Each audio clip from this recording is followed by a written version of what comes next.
رمضان کی آمد آمد ہے۔ رمضان کی اس مبارک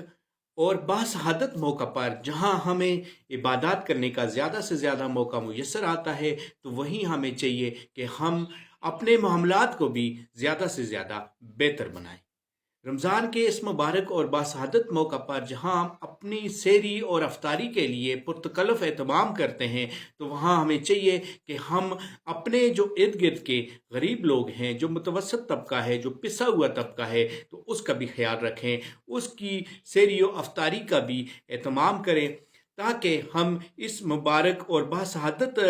جو مہینہ ہے، اس میں ہم ان لوگوں کو بھی خوشیاں دلا کر اپنے اللہ تعالیٰ کو راضی کر سکیں، اور اس معاشرے سے غربت کا جو خاتمہ ہم کر سکیں۔ تو اللہ تبارک و تعالیٰ اس مبارک موقع پر ہمیں زیادہ سے زیادہ نیکیاں کرنے کی توفیق عطا